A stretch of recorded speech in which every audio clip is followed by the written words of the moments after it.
حضرت سیدنا یزید ابن میسرہ رحمۃ اللہ علیہ فرماتے ہیں، ہم سے پہلی امتوں میں ایک شخص تھا جس نے بہت زیادہ مال و متاع جمع کیا ہوا تھا۔ اس کی اولاد بھی کافی تھی، طرح طرح کی نعمتیں اسے میسر تھیں۔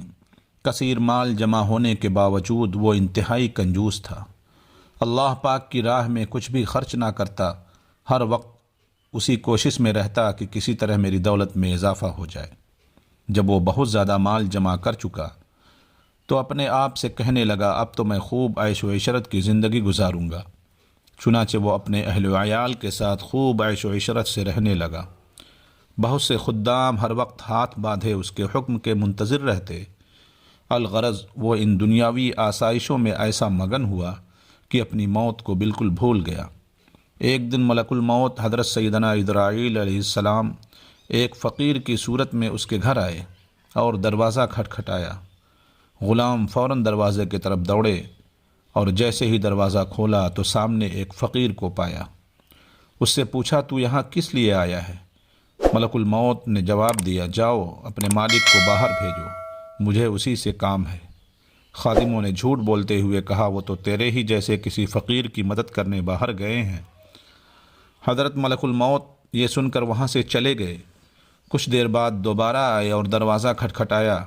غلام باہر آئے تو ان سے کہا، جاؤ اور اپنے آقا سے کہو میں ملک الموت ہوں۔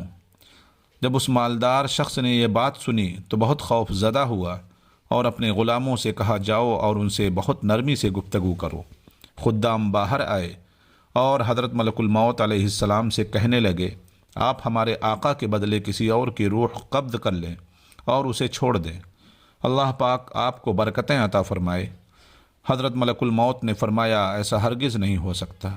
پھر ملک الموت اندر تشریف لے گئے اور اس مالدار شخص سے کہا، تجھے جو وصیت کرنی ہے کر لے، میں تیری روح قبض کیے بغیر یہاں سے نہیں جاؤں گا۔ یہ سن کر سب گھر والے چیخ اٹھے اور رونا دھونا شروع کر دیا۔ اس شخص نے اپنے گھر والوں اور غلاموں سے کہا، سونے چاندی کے بھرے ہوئے صندوق اور تابوت کھول دو اور میری تمام دولت میرے سامنے لے آؤ۔ فوراً حکم کی تعمیل ہوئی اور سارا خزانہ اس کے قدموں میں ڈھیر کر دیا گیا۔ وہ شخص سونے چاندی کے ڈھیر کے پاس آیا اور کہنے لگا، اے ذلیل و بدترین مال، تجھ پر لعنت ہو، تو نے ہی مجھے پروردگار عز و جل کے ذکر سے غافل رکھا، تو نے ہی مجھے آخرت کی تیاری سے روکے رکھا۔ یہ سن کر وہ مال اس سے کہنے لگا، تو مجھے ملامت نہ کر، کیا تو وہی نہیں کہ دنیا داروں کی نظروں میں حقیر تھا؟ میں نے تیری عزت بڑھائی، میری ہی وجہ سے تیری رسائی بادشاہوں کے دربار تک ہوئی، ورنہ غریب و نیک لوگ تو وہاں تک پہنچ ہی نہیں سکتے۔ میری ہی وجہ سے تیرا نکاح شہزادیوں اور امیرزادیوں سے ہوا، ورنہ غریب لوگ ان سے کہاں شادی کر سکتے ہیں۔ اب یہ تو تیری بدبختی ہے کہ تو نے مجھے شیطانی کاموں میں خرچ کیا۔ اگر تو مجھے اللہ عز و جل کے کاموں میں خرچ کرتا تو یہ ذلت و رسوائی تیرا مقدر نہ بنتی۔ کیا میں نے تجھ سے کہا تھا کہ تو مجھے نیک کاموں میں خرچ نہ کر؟ آج کے دن میں نہیں بلکہ تو زیادہ ملامت و لعنت کا مستحق ہے۔ اے ابن آدم، بے شک میں اور تو دونوں ہی مٹی سے پیدا کیے گئے ہیں، بس بہت سے لوگ ایسے ہیں جو نیکی کی راہ پر گامزن ہیں اور بہت سے گناہوں میں مستغرق ہیں۔ امام ابن جوزی علیہ الرحمہ فرماتے ہیں، گویا مال ہر شخص سے اسی طرح کہتا ہے، لہذا مال کی برائیوں سے بچ کر رہو اور اسے نیک کاموں میں خرچ کرو۔ اجل نے نہ کسرا ہی چھوڑا نہ دارا، اسی سے سکندر سا فاتح بھی ہارا۔